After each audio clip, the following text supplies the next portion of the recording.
Today, we will learn one of the most fundamental and widely used techniques in molecular biology, agarose gel electrophoresis.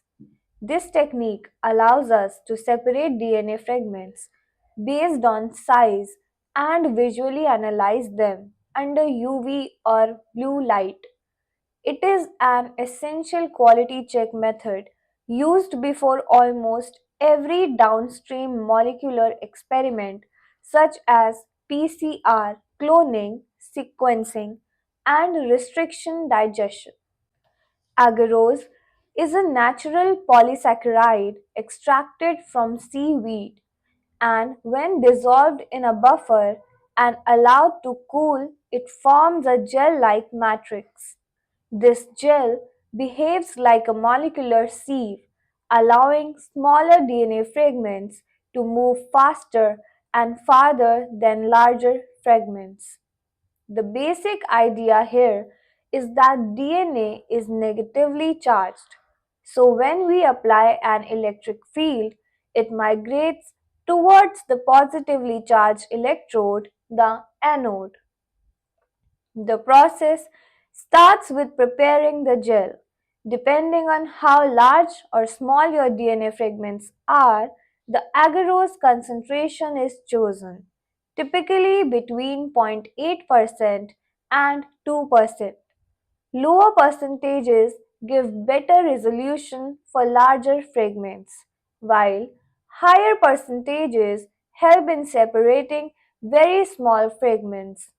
After dissolving agarose in TAE or TBE buffer and heating it, we pour the molten solution into the casting tray and place a comb to create wells. Once the gel solidifies, it becomes firm enough to hold DNA samples. Next comes sample preparation. We mix our DNA samples with loading dye. This helps us see the sample while loading and also adds density so it sinks into the wells. The DNA ladder, which contains fragments of known size, serve as a reference to estimate the size of our unknown fragments.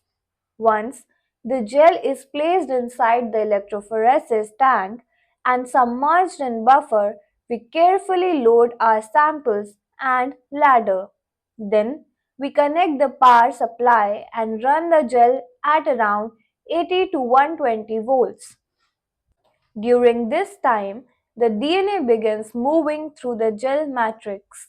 The dye helps us monitor progress without disturbing the gel. After the run is complete, we visualize the gel under a UV trans illuminator. If we have used safe dyes like SYBR Safe, we can use blue light as well. Here, we look for the presence, size, and clarity of DNA bands. Sharp bands indicate good quality DNA, while smeared bands may indicate degradation or overloading. By comparing the band positions to the DNA ladder, we can estimate fragment sizes accurately. Agarose gel electrophoresis is more than just a separation technique. It is a diagnostic tool for molecular biologists. It helps confirm the success of PCR reactions, validates restriction enzyme digestion, checks DNA purity, and supports decision making for further experiments. Without this technique, most molecular workflows would simply be incomplete. This is why agarose gel electrophoresis is considered a foundational skill in any molecular biology laboratory.